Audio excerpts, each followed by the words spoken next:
नमस्ते बच्चों, क्या कर रहे हो? मैंने तो है ना ओरिगामी होती है ना, वो कागज़ से कुछ कुछ चीज़ें बनाते हैं, खिलौने बनाते हैं, फूल बनाते हैं। तो उसकी कुछ चीज़ें बनाने की कोशिश की है। आप बताइए, आपने क्या किया? क्या आपने ओरिगामी की कोई चीज़ बनाने की कोशिश की? नहीं की तो ज़रूर करना। अच्छा, आपको कुछ चीज़ें तो बनानी आती होंगी, है ना? जैसे नाव, हवाई जहाज़ यानी वो रॉकेट नहीं, पेपर का बनाते हैं और ऐसे उड़ाते हैं। कितना मज़ा आता है। मैंने शायद सबसे पहले रॉकेट बनाना ही सीखा था और उसके बाद में, यानी मैं बचपन की बात कर रही हूँ, तो सबसे पहले तो रॉकेट बनाना सीखा था, क्योंकि वो ऐसे उड़ाते थे ना, हाथ में पकड़ के ऐसे उड़ाते थे। वो दूर जाता उड़ कर के कभी कभी घूम के आके मेरे पाँव के पास ही आ जाता था। तो उसे उड़ाने में बड़ा मज़ा आता था। और उसके बाद में फिर मैंने पानी की नाव बनाना सीखा। फिर पानी की नाव छत वाली भी बनाना सीखा। ऐसे अलग अलग चीज़ें बनाने की कोशिश की, सीखती रही, क्योंकि मुझे ऐसे सब करना बहुत अच्छा लगता था। आपको क्या अच्छा लगता है? कुछ कर रहे हो? अच्छा देखो, हमने हवाई जहाज़ की बात शुरू की, तो क्यों ना आज हम उस कहानी के बारे में बात करें जिसने हवाई जहाज़ सबसे पहले बनाया। यदि मैं पूछूं कि हवाई जहाज़ सबसे पहले किसने बनाया, तो यदि आप लोगों के कोर्स में आ गया हो तो शायद आप कहेंगे राइट ब्रदर्स, है ना? अमेरिका के राइट ब्रदर्स ने सबसे पहले हवाई जहाज़ उड़ाया था 1903 में, है ना? तो 1903 में हवाई जहाज़ उड़ाया था। लेकिन बच्चों, एक बहुत ही इंटरेस्टिंग बात है। पता नहीं तुम जानते हो कि नहीं, लेकिन ना राइट ब्रदर्स ने हवाई जहाज़ उड़ाया ना, उससे भी 8 इयर्स पहले, 8 साल पहले, यानी 1895 में भारत में, मुंबई में एक सज्जन थे, शिवकर बाबूजी तळपदे। उन्होंने हवाई जहाज़ बनाकर उड़ाया था। तो चलिए आज हम उनके बारे में जानते हैं। तो और उन्होंने यह हवाई जहाज़ उड़ाया, तो फिर हम राइट ब्रदर्स का नाम क्यों लेते हैं, इस बारे में भी हम थोड़ी सी बात करेंगे। तो जो मैंने उनके बारे में जाना है, जो समझा है, तो 1864 में उनका जन्म हुआ था मुंबई में। और उनका जो इंटरेस्ट था वो संस्कृत सीखने में भी था, इसके अलावा चित्रकारी में भी था, और तंत्र विज्ञान यानी जो विज्ञान होता है उसमें भी उनका इंटरेस्ट था। तो संस्कृत के अच्छे ज्ञाता थे। और इसके अलावा sir J school of arts में वो पढ़ाते भी थे। और उनकी जो पत्नी थी उनका नाम लक्ष्मीबाई था। उनकी पत्नी भी उनको काफ़ी सहयोग करती थी, वो जो भी कार्य करते थे उसमें। तो वो जब पढ़ाते थे, पढ़ाने के साथ साथ वो अपने इंटरेस्ट की पुस्तकें पढ़ते थे। मैं आपको कहती हूँ ना कि पुस्तकें पढ़ा करो, कुछ ना कुछ पढ़ा करो, अपना ज्ञानवर्धन भी होता है और बहुत ही अच्छा हमारा टाइम पास भी होता है। तो ऐसे ही वे अपने रुचि की पुस्तकें पढ़ते थे। और पढ़ते पढ़ते उनको ना वेद शास्त्र पढ़ने में भी उनको काफ़ी इंटरेस्ट हुआ। तो उन्होंने ऋग्वेद पढ़ा, यजुर्वेद पढ़ा। आप जानते हैं ना कि 4 वेद हैं। तो उन्होंने वो 4 वेदों में से ऋग्वेद और यजुर्वेद पढ़ा। और उन्हीं वेदों को पढ़ते समय उन्हें महर्षि भरद्वाज, उनका एक ये था, वेद था, उसमें ही उसका एक भाग था विमान शास्त्र। तो उनको लगा कि अरे ये विमान शास्त्र, क्या सचमुच विमान अर्थात हवा में उड़ने लायक कुछ बनाया जा सकता है? क्या सचमुच हो सकता है? तो उन्होंने उस ग्रंथ को पढ़ना शुरू किया। चूँकि वे आर्ट के भी टीचर थे, तो उनको ड्राइंग और ये सारी चीज़ें बहुत अच्छी जमती थी। तो उन्होंने उस शास्त्र को अच्छे से पढ़ा। और पता है, भारद्वाज ऋषि जो भारद्वाज थे, उन्होंने जो विमान शास्त्र लिखा था उसमें 500 तरह के हवाई जहाज़ बनाने के तरीके लिखे हैं, और जिसको 32 टाइप से 32 तरीक़ों से असेंबल किया जा सकता था। 500 तरह के हवाई जहाज़, उसमें से कई हवाई जहाज़ तो अभी तक नहीं बने हैं विश्व में। तो उन्होंने इतने प्राचीन काल में भी हवाई जहाज़ बनाने की पूरी तकनीक लिखी थी, कैसे बनाना चाहिए, उसमें क्या होना चाहिए। तो जब ये सब कुछ पढ़ा तो जो शिवकर बाबूजी थे उनको ऐसे लगा, क्या सचमुच हवाई जहाज़ बन सकता है, क्या सचमुच कुछ उड़ सकता है। तो उन्होंने ऐसा निर्णय किया कि उनकी जितनी भी आय है, जितनी भी इनकम है, उसका बड़ा सा हिस्सा बचा करके और उसका उपयोग क्यों ना हवाई जहाज़ बनाने में किया जाए। तो इस तरह से उन्होंने धीरे धीरे करके एक एक पार्ट बनाते हुए उन्होंने पूरा हवाई जहाज़ तैयार किया। और जब उनका हवाई जहाज़ बनकर तैयार हुआ 1895 में, यानी 1895 में, तो तब उन्होंने उसको उड़ाने का निश्चय किया। और उनकी पत्नी ने भी उनको बहुत सहायता की थी। हाँ, हवाई जहाज़ उन्होंने अकेले ने नहीं बनाया, उनकी पत्नी लक्ष्मीबाई जो थी वो भी बराबर उनको हेल्प करती थी। तो इस तरह से उन्होंने हवाई जहाज़ बनाया। और हवाई जहाज़ बनाया तो फिर उन्होंने जो बड़े बड़े लोग थे उनको आमंत्रित किया कि देखिए मैंने कुछ बनाया है, वो आकाश में उड़ेगा, तो आप प्लीज़ आकर के देखिए। तो जानते हो उस समय वो देखने के लिए इतने प्रसिद्ध प्रसिद्ध बड़ी बड़ी हस्तियां वहाँ पे आई थी। महादेव गोविंद रानड़े, जो कि बहुत उस समय अंग्रेज़ों के समय के वो जज थे, यानी बड़े ही प्रतिष्ठित व्यक्ति थे। इसके अलावा बड़ौदा के जो महाराज थे, महाराजा सयाजीराव गायकवाड़, तो वे भी उसे देखने के लिए आए थे। और इसके अलावा हज़ारों लोग जो थे वो जुहू चौपाटी पर, आप यदि मुंबई जानते हैं तो मुंबई की जुहू चौपाटी भी आप ज़रूर जानते होंगे। तो मुंबई की जुहू चौपाटी पर सब लोग एकत्रित हुए थे ये देखने के लिए कि क्या कोई चीज़ आकाश में उड़ सकती है क्या। तो सभी बैठे थे वहाँ पे, बड़ा सा एक ढांचा रखा हुआ था लोहे का। उन्होंने सोचा ये लोहे का ढांचा क्या होगा, क्या करेगा। फिर जब सब लोग एकत्रित हो गए, सब शांति से बैठ गए, तब फिर शिवकर बाबूजी जो थे उन्होंने उनके हाथ में एक रिमोट नुमा कोई चीज़ थी। रिमोट यानी आज के रिमोट जैसा नहीं था, थोड़ा बड़ा आकार का था, उसमें कुछ लीवर्स थे, जैसे कार में होते हैं ना, उसी तरह के कुछ। तो ऐसे कुछ लीवर्स थे, कुछ बटन्स थे। उनका उपयोग करते हुए उसने बिना किसी आदमी को बिठाए और वो हवाई जहाज़ को उड़ाया। तो पहले तो वो ड्र ड्र ड्र ड्र ऐसी आवाज़ हुई, और उसके बाद में खड़खड़ खड़खड़ खड़खड़ बड़ी सी आवाज़ हुई। तो सब लोग थोड़े से डर भी गए, थोड़े से विस्मित भी थे, आश्चर्यचकित थे, सोच रहे थे क्या सचमुच ये इतना बड़ा सा ढांचा क्या उड़ पाएगा। लेकिन लोगों के आश्चर्य की सीमा नहीं हुई। कुछ क्षण आवाज़ हुई और उसके बाद ये उड़ गया। और उड़ करके जानते हो कितने फीट ऊंचा उड़ा था? ये 1500 फीट ऊपर उड़ करके आकाश में गोल गोल चक्कर लगाता रहा। उसे देख करके वहाँ उपस्थित हजारों लोग तालियां बजाते रहे। वे इतने उत्साहित थे, लोगों ने तो आंखें रगड़ रगड़ कर देखा, क्या सचमुच कुछ उड़ रहा है। और वो पक्षी न होते हुए लोहे का ढांचा उड़ सकता है, बड़े ही आश्चर्य की बात थी।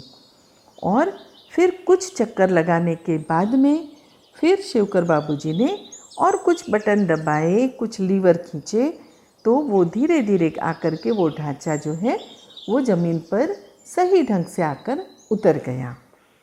और ये घटना देखते हुए जो सयाजीराव गायकवाड़ थे और जो महादेव गोविंद रानड़े थे, उन्होंने इतनी तालियां बजाई, बहुत ज़्यादा उत्साहित थे।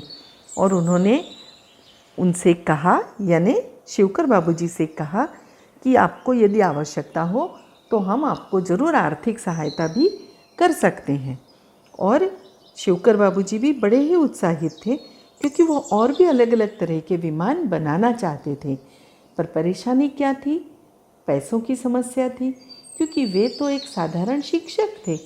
एक शिक्षक भला कमाता ही कितना है? उसमें से अपने घर के खर्च निकाल करके फिर जो बचते थे वो सारे ही पैसे उन्होंने अपनी आविष्कार में लगा दिए थे। तो फिर इन सभी ने उनको एक ऐसे प्रॉमिस किया था, बहुत सारे लोग सामने से आगे आए थे कि हम सहायता करेंगे। तभी क्या हुआ कि कुछ ही दिनों बाद अंग्रेज़ों की तरफ से रैली ब्रदर्स करके 2 व्यक्ति आए।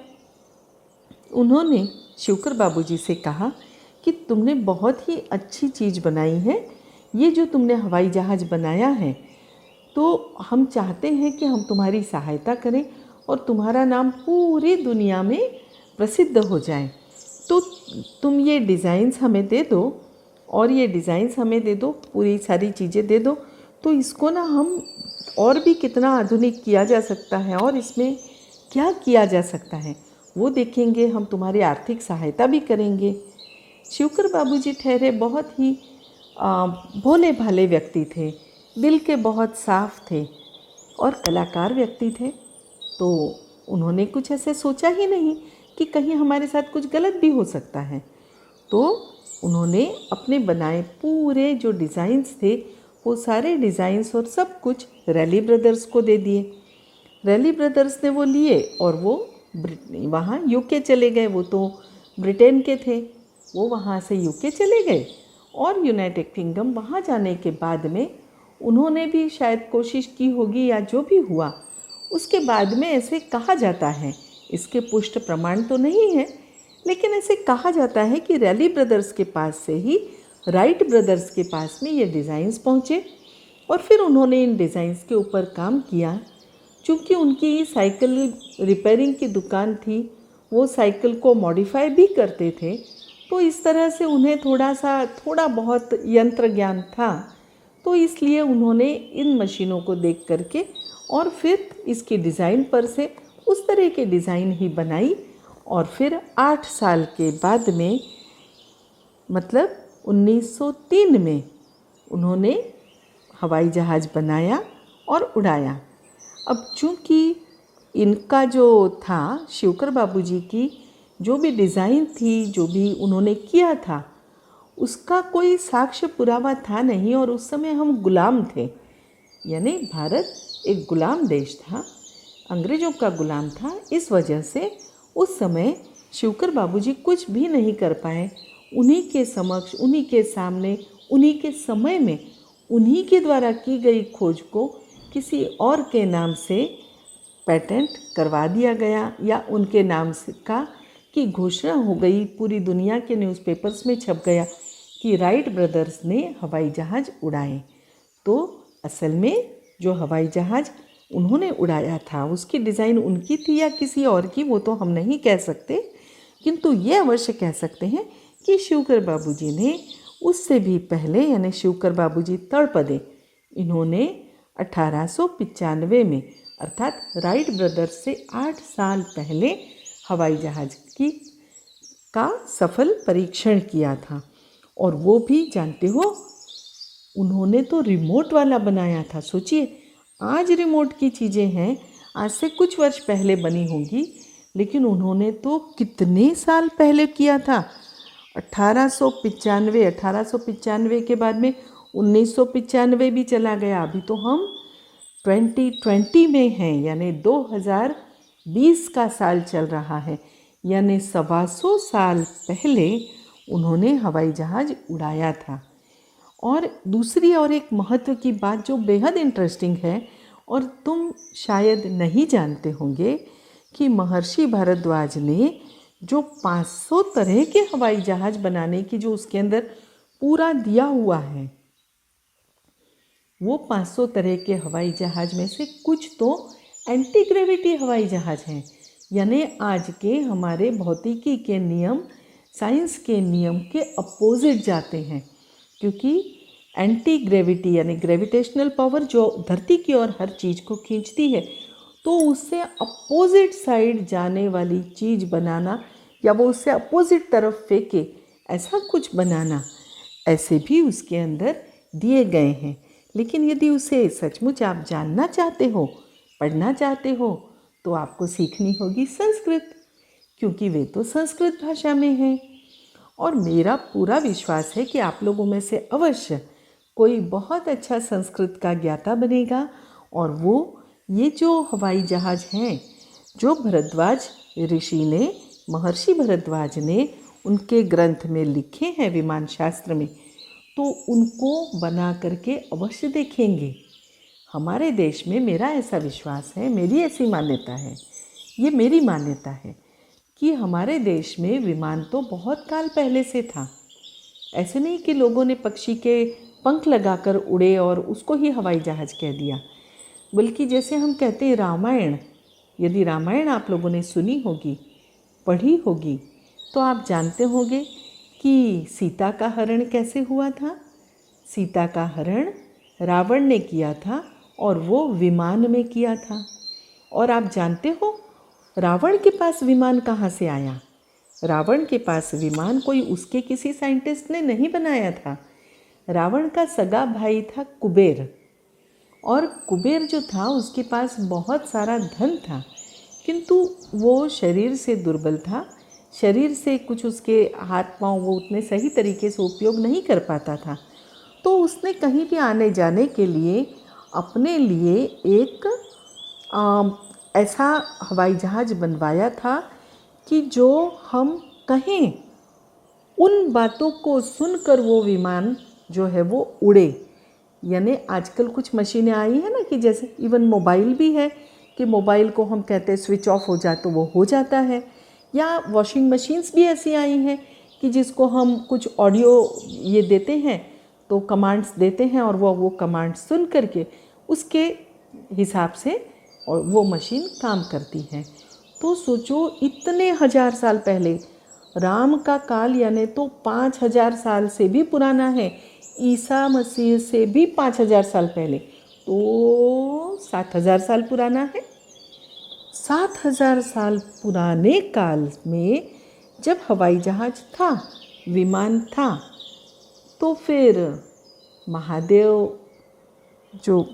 महादेव बाबू ने जो देखा था और शिवकर बाबूजी तळपदे ने जो बनाया था, वो विमान सत्य क्यों नहीं हो सकता?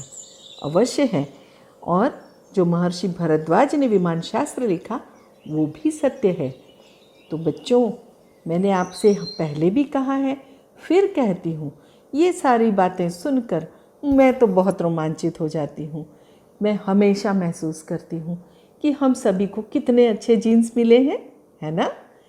कितने ब्रिलियंट हैं हमारे पूर्वज और उनसे मिले हुए हमारे जीन्स। आवश्यकता क्या है पता है? हम अपने ब्रेन का जितना उपयोग करेंगे ना, उतना उसका उपयोग होगा, उतना वो विकसित हो जाएगा। और यदि हमने उसका उपयोग नहीं किया और हम सिर्फ अपने गैजेट से खेलते रहे, तो फिर क्या होगा? हमारा दिमाग उपयोग नहीं होने की वजह से जो है उसका उतना डेवलपमेंट नहीं होगा। तो बच्चों, ये जो तुम्हारा अभी बचपन का समय है ना, ये समय विशेष तौर पे ऐसा है कि इस समय में आप लोगों ने बहुत सारी क्रिएटिविटी करनी चाहिए, रचनात्मक चीज़ें करनी चाहिए, अलग अलग तरह की पुस्तकें या कल्पनाएं करनी चाहिए, क्योंकि आज कल्पना करोगे तभी तो कल को उसको सत्य साबित करोगे या उन कल्पनाओं को साकार करोगे। तो बच्चों, तैयार हो जाओ और अच्छे से संस्कृत का ज्ञान ग्रहण करो। और मैं चाहती हूँ कि आप लोगों में से अवश्य कोई ना कोई एंटी ग्रेविटी वाले हवाई जहाज़ को ज़रूर बनाएं। बनाओगे ना बच्चों? चलो तो फिर चलती हूँ। नमस्ते, बाय।